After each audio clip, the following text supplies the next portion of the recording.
নমস্কার। যুক্তিতর্ক সঙ্গে অর্কই আপনাদের স্বাগত। আপনাদের সঙ্গে আমি অর্কপ্রভ সরকার। বুধবার কেমন নাটক দেখলেন আপনারা? শিলিগুড়ি থেকে মুখ্যমন্ত্রী তার সবথেকে ছোট ভাই বাবুন ব্যানার্জির সঙ্গে সম্পর্ক ছিন্ন করলেন, ত্যায্য ভাই বললেন। আমরা ত্যায্য পুত্র এসব শুনতাম, এখন নতুন শব্দবন্ধ হলো শুভনন্দনের মতো ত্যায্য ভাই। তো বাবুন ব্যানার্জি নাকি অনেক দিন ধরে মমতা বন্দ্যোপাধ্যায়কে জ্বালাচ্ছেন, তার পরিবারের সদস্যদের জ্বালাচ্ছেন। বাবুন বন্দ্যোপাধ্যায় ক্লাস 5 না 6 অব্দি পড়েছেন, মমতা বলেই পেলেন ক্লাস 5 পাস করতে পারে না, গ্র্যাজুয়েশনের কথা বলছে। আসলে বাবুন ব্যানার্জিকে কোনো টিকিটের প্রতিশ্রুতি মমতা বন্দ্যোপাধ্যায় আগে দিয়েছিলেন কিনা সেটা বাবুন ব্যানার্জি বলতে পারেন। প্রতিশ্রুতি দিয়ে প্রতিশ্রুতি ভঙ্গ করায় বাবুন ব্যানার্জির অভিমান হয়েছে, তাই ক্রীড়া প্রশাসনের এক কর্তার সঙ্গে দেখা করে তিনি বিজেপির শীর্ষ নেতৃত্বের দ্বারস্থ বোধহয় হয়েছিলেন। সকালবেলা আমি একটা খবর পেলাম তৃণমূলের এক বিশিষ্ট নেতার কাছ থেকে। তিনি বললেন, দাবি করলেন যে বুধবার দিন বিজেপির এক শীর্ষ নেতা মুখ্যমন্ত্রীকে ফোন করে বলেছেন যে আমরা আপনার পরিবার ভাঙাতে চাই না, পরিবার ভাঙার রাজনীতিতে আমরা বিশ্বাস করি না। মমতা বন্দ্যোপাধ্যায়ের কাছে এটা অবশ্যই অস্বস্তির। তার সব থেকে ছোট ভাই, তিনি বিজেপির হাত ধরতে চাইছেন নির্বাচনের আগে, এতে তো অস্বস্তি হবে। তবে বাবুন ব্যানার্জি একবার আদিগঙ্গাতে ঝাঁপ দিয়ে আত্মহত্যা করারও চেষ্টা করেছিলেন বলে ঘনিষ্ঠ মহল বলছে। তবে সেই নাটক শেষ পর্যন্ত আর মঞ্চস্থ হয়নি। বাবুন বন্দ্যোপাধ্যায় বা যথারীতি নিজের ভূমিকাতেই ফিরে আসেন। সমস্ত ক্রীড়াবিদ তাদেরকে সরিয়ে দিয়ে হকির মাঠ থেকে শুরু করে কোনো জায়গা নেই স্পোর্টসে দখল করেনি এই পরিবার, এবং সম্পূর্ণ হয়েছে মমতা ব্যানার্জির আশ্রয়ে প্রশ্রয়ে। মমতা ব্যানার্জি কার্তিক ব্যানার্জির স্ত্রীকে কাউন্সিলর করে তাকে রাজনৈতিক স্বীকৃতি দিয়েছে। ভাইয়ের সঙ্গে চুক্তি ছিল 21 সালে যে তোকে আমি এমপি করব, এবং ভাইকে এমপি টিকিট দেয়নি, অর্থাৎ ভাগবাটোয়ারা একটু কম পড়েছে, তাই এসব কথা বলেছে।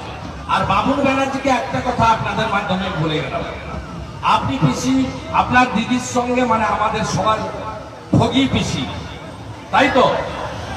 এখন দিদি নেই কিন্তু পিসি। দিদি যখন ছিল আমি ছিলাম, এখন পিসি। তা এই ভোগী পিসির সম্পর্কে আপনি যা পারেন বলুন, বিজেপির কথা তুলবেন না। বিজেপির সঙ্গে আপনি গত দুদিন কি করেছেন আমি কিন্তু ফাঁস করে দেব। আমি আপনাকে সতর্ক করছি যে আমি বিজেপিতে যাব না, বিজেপি আপনাকে নেবে না। বিজেপি তার কর্মীদের সেন্টিমেন্ট বোঝে। বিজেপি ওই পরিবারকে চোর বলেছে, এই চোরেদের কাউকেই বিজেপি নেবে না। আমি দায়িত্ব নিয়ে বলছি। তো আপনি গত দুদিন বিজেপির সঙ্গে কি করেছেন আমার এই মোবাইল ফোনে আছে। আপনি আরেকবার যদি বিজেপির নাম বলেন, আগামীকাল এমন হাঁটাহাড়ি ভাঙবো আপনি কিন্তু পরের দিন আর মুখ দেখাতে পারবেন। প্রশ্ন হচ্ছে যে মমতা বন্দ্যোপাধ্যায়ের সঙ্গে তার ভাইদের অতীতেও নানা বিষয়ে খটামটি লেগেছে। একবার তো আমার মনে আছে তিনি তার মাকে নিয়ে তখন বেঁচে ছিলেন, সরাসরি তৃণমূল ভবনে চলে গিয়েছিলেন ঝগড়া করে। তো এরকম কিছু এক্সাম্পল আছে। আবার তিনি ভাইদের ভালোবাসেন, পরিবারের সবাইকে ভালোবাসেন, আগলেও রাখেন। প্রথম কথা, মমতা বন্দ্যোপাধ্যায় বারবার বলেন না যে আমি পরিবারতন্ত্রে বিশ্বাস করি না, বাংলার মামাটি মানুষই আমার পরিবার। আমি মাননীয়া দিদিকে কয়টা প্রশ্ন করতে চাই। সেই কোন কালে সিপিএম নেতা গৌতম দেব বলেছিলেন যে কালীঘাট চত্বরে বন্দ্যোপাধ্যায়ের পরিবারে 34 না 35টা সম্পত্তি আছে? গৌতম দেব বলেছিলেন। সিপিএম এর নেতারাও নিয়মিত বলতেন। তারপরেও তাদের অভিযোগ যে ঠিক নয় সেটাকে চ্যালেঞ্জ জানিয়ে কিন্তু উনি কোনো মামলা টামলা করেননি।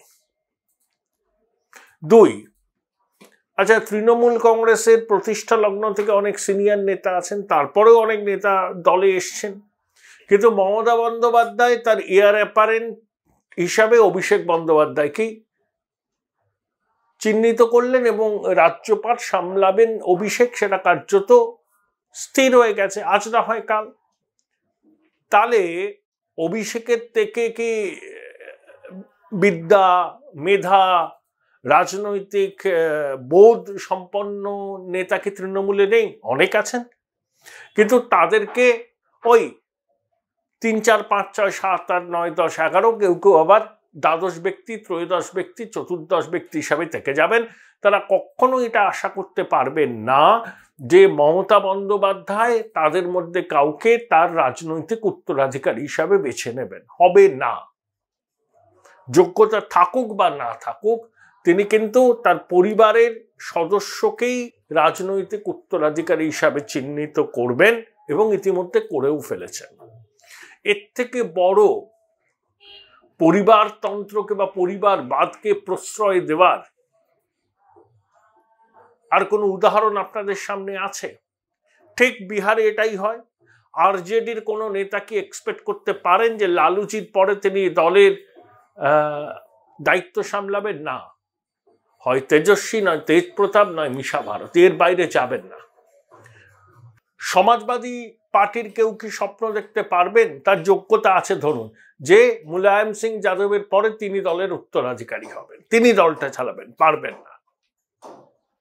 ডিএমকের ক্ষেত্রে পারবেন না, ঝাড়খণ্ড মুক্তি মোর্চার ক্ষেত্রে পারবেন না, এনসিপির ক্ষেত্রে পারবেন না, ন্যাশনাল কনফারেন্সের ক্ষেত্রে পারবেন না, পিডিপির ক্ষেত্রে পারবেন না, তেলেগু দেশমের ক্ষেত্রে পারবেন না, ওয়াইএসআর কংগ্রেসের ক্ষেত্রে পারবেন না। কোনো আঞ্চলিক দল এই পরিবারবাদ থেকে মুক্ত নয়। তৃণমূল যতই বলুক মা মাটি মানুষই আমার পরিবার, তাহলে তৃণমূল কংগ্রেসের মমতা বন্দ্যোপাধ্যায়ের পরে কে সব থেকে গুরুত্বপূর্ণ, এই প্রশ্নটার উত্তর দেওয়ার জন্য কি কোনো রকেট সায়েন্স জানার দরকার হয়? এক বাক্যে আপনারা বলবেন যে অভিষেক ব্যানার্জি। অভিষেক বন্দ্যোপাধ্যায়ের যোগ্যতা কি? তিনি মমতা বন্দ্যোপাধ্যায়ের ভ্রাতুষ্পুত্র। এছাড়া আর কোন যোগ্যতা তার আছে? সেই যোগ্যতার বলে তিনি একটি রাজনৈতিক দলের আপাতত সেকেন্ড ইন কমান্ড, ভবিষ্যতে সর্বাধিনায়ক হতে পারেন। তার এমন কি যোগ্যতা আছে? শিক্ষাগত যোগ্যতা, প্রশাসনিক যোগ্যতা, আরো অন্যান্য যে সমস্ত যোগ্যতা লাগে। বলুন, তৃণমূল কংগ্রেসে কি আর কোনো নেতা নেত্রী নেই যিনি অভিষেক বন্দ্যোপাধ্যায়ের থেকে যে যে মাপকাঠিকে আমরা বিবেচনার মধ্যে রাখি, সেই সমস্ত মাপকাঠিতে অভিষেক বন্দ্যোপাধ্যায়কে 100 গোল দিতে পারেন? কিন্তু তাদের পক্ষে কোনোদিন এই স্বপ্ন দেখা সম্ভব নয় তারা একদিন তৃণমূল কংগ্রেসের দায়িত্বভার পাবেন না। তাদেরকে অভিষেক বন্দ্যোপাধ্যায়ের নিচেই কাজ করতে হবে, এটা বাস্তব সত্য। তাহলে উনি পরিবারতন্ত্রকে সমর্থন করেন না? মানে ভাবেন যে বাংলার 11-12 কোটি মানুষ না একদম মুখ্য, উনি যা বলবেন সেটাকেই অমৃত বচন হিসাবে মেনে নেবেন। কিন্তু সেদিন আর নেই। মমতা বন্দ্যোপাধ্যায় 2011-র আগে যাচ্ছিলেন, এই 2024-এর মার্চ মাসেই তার ইমেজ বহুলাংশে ধাক্কা খেয়েছে। একটা সময় তিনি ছিলেন হ্যামলিনের বাঁশিওয়ালা, বাম বিরোধী শক্তির একমাত্র সমাবেশ বিন্দু। এখন তিনি নিজেই জানেন বাংলার মানুষের কাছে তার ভাবমূর্তি অনেক অনেক নষ্ট হয়েছে, ধাক্কা খেয়েছে।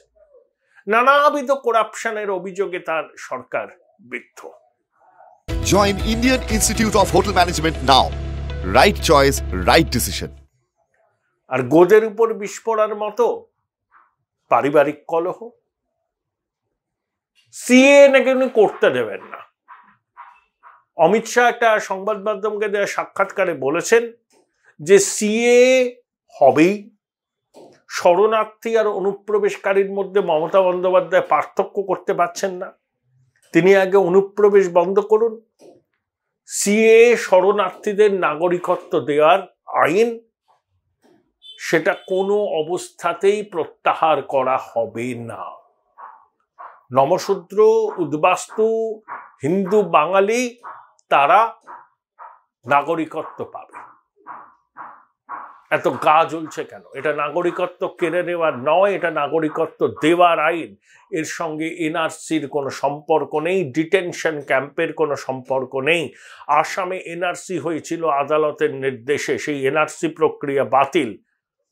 শুধুমাত্র মেরুকরণের স্বার্থে চাচা চাচি মুসলমান ভাই বোন দিদিদের ভুল বোঝানোর উদ্যোগ নিচ্ছে।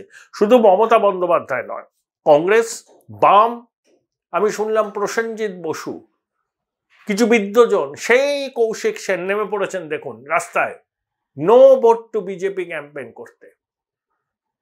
সিএ কে জানিয়েনি না, নেহেরু লিয়াকত চুক্তি সম্পর্কে কোনো আইডিয়াই নেই।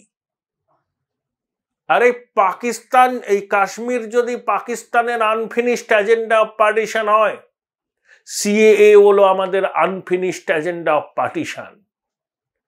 আর পাকিস্তান, বাংলাদেশ, আফগানিস্তানে ধর্মীয় কারণে কোনো মুসলমান নিপীড়নের শিকার হতে পারেন না। এই সহজ সত্যটা যদি কেউ না বোঝেন, তাহলে বলবো ইচ্ছা করে মানুষকে বিভ্রান্ত করছেন। সিএএ হবেই হবেই হবেই, এবং নমশূদ্র উদ্বাস্তু হিন্দু বাঙালি নাগরিকত্ব পাবেন পাবেন পাবেন। রুলসে যদি কোনো রকম জটিলতা থাকে বলে মনে হয়, সেই রুলসও চেঞ্জ হবে। একজনও সনাতনী শরণার্থী নমশূদ্র মানুষ নাগরিকত্বের অধিকার থেকে বঞ্চিত হবেন না। সেই জন্যই তো সিএ আনা। যতই চেঁচান ছদ্ম ধর্মনিরপেক্ষ লোকজন এবং ছদ্ম ধর্মনিরপেক্ষ ব্যক্তিরা, পশ্চিমবঙ্গের সনাতনী মানুষ এদেরকে চিনে নিয়েছেন, এদের এজেন্ডা বুঝতে পারছে। অতএব একদিকে গুজরাট, বিহার থেকে প্রার্থী আমদানি করতে হচ্ছে, সিটিং এমএলএদের টিকিট দিয়ে দিতে হচ্ছে, মন্ত্রীকে টিকিট দিয়ে দিতে হচ্ছে, আবার বলছে বিজেপি বাঙালি বিরোধী বহিরাগত নিয়ে আসে। তাহলে কীর্তি আজাদ, ইউসুফ পাঠান, শত্রুঘ্ন সিনহা কিরকম বাঙালি? প্রশ্ন উঠবে।